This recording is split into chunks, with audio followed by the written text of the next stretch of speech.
gejala dan efek samping yang muncul pada anak yang sering terpapar konten dewasa. Nah, mungkin apa dok gejalanya seperti yang mesti diketahui orang tua? Baik, jadi efek samping yang bisa muncul kalau anak itu terpapar dengan konten dewasa adalah dia muncul perubahan pada pikiran, perasaan, dan perilakunya gitu ya. Mulai muncul kecanduan terhadap pornografi atau konten dewasa tersebut. Nah, kecanduan itu atau adiksi ini muncul dengan berbagai gejala-gejala. Yang pertama, dia mulai menggunakan internet untuk searching, mencari tentang konten-konten dewasa itu menjadi lebih sering gitu ya. Kemudian dia juga mulai ketika dia berhenti itu muncul perasaan-perasaan yang tidak nyaman, atau kalau misalnya dilarang dia menjadi marah, sedih, kecewa, dan melakukan hal-hal yang tidak baik. Dan mulai kelihatan juga ada performance yang kurang baik di sekolah atau akademiknya gitu ya.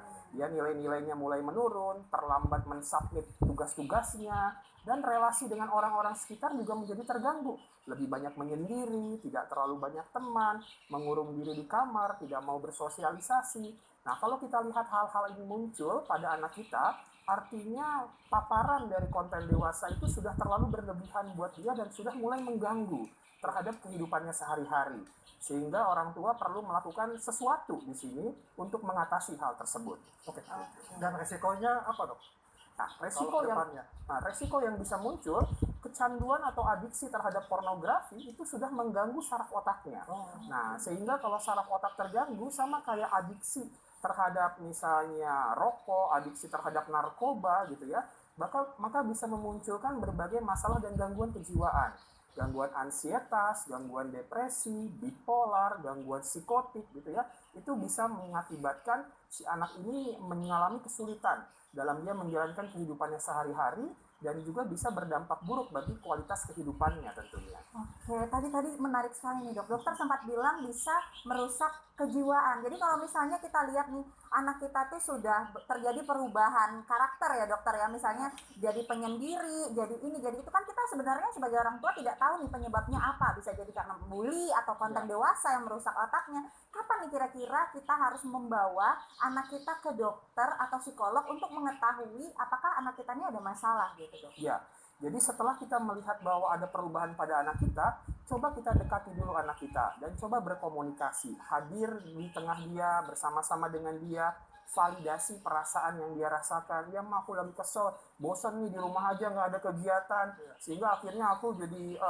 buka-buka konten-konten yang begitu deh. Oh, ternyata itu problemnya.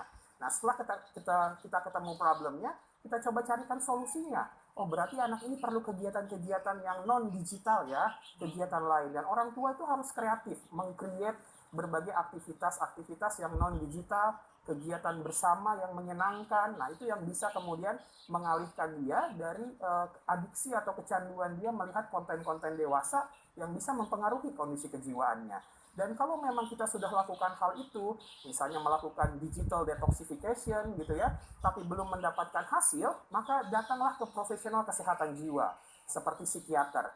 Nah, kalau datang ke psikiater, maka kita akan dilakukan pemeriksaan secara menyeluruh terhadap kondisi anak kita dari aspek kejiwaannya, dan akan diberikan terapi-terapi. Ada yang namanya psikoterapi, menguatkan mental, merubah sikap dan perilakunya. Ada diberikan psikofarmaka, obat-obatan yang akan membantu pikiran dan perasaan anak kita menjadi kembali normal dan sehat lagi. Dan juga ada terapi-terapi lain seperti misalnya TMS, Transcranial Magnetic Stimulation, itu dikasih stimulasi gelombang elektromagnetik di kepalanya, dan juga terapi neurofeedback, itu melatih gelombang-gelombang di otak agar anak kita kembali stabil pikiran, perasaan, dan perilakunya.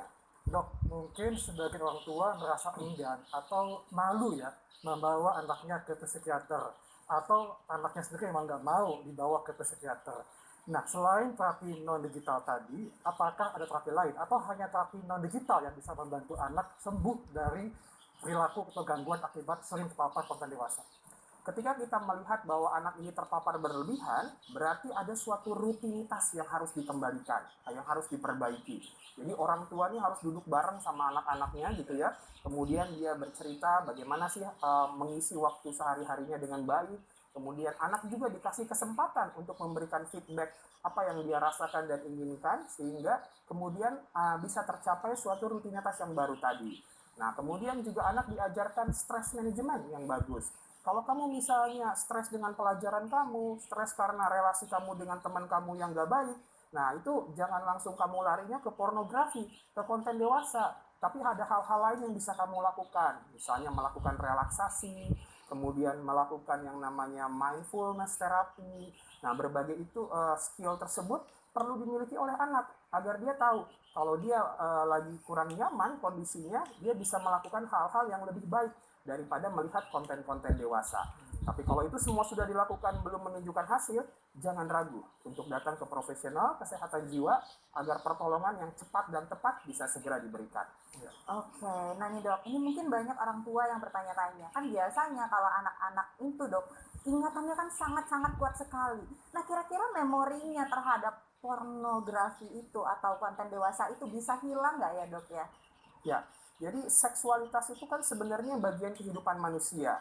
Cuma timing dari seseorang itu untuk menerima informasi itu yang berbeda-beda.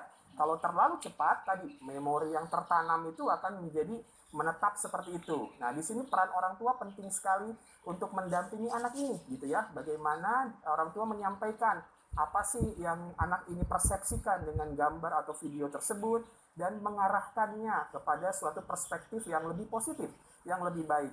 Orang tua juga perlu menanamkan value-value yang positif dalam hidup si anak ini.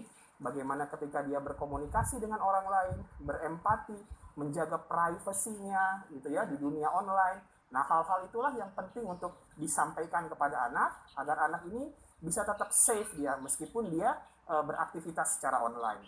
Termasuk value nilai agama dok ya. Benar. Baik dok, tips dok kepada masyarakat orang tua nih supaya orang tua bisa waspada dan menyikapi anak-anak yang kemungkinan terpapar konten dewasa. Silakan dok. Iya, jadi buat para orang tua kami yang saat ini memiliki anak yang tentunya menggunakan gawai ya di rumahnya untuk belajar dan yang lainnya, yang pertama pastikan kita menentukan batasan penggunaan gawai.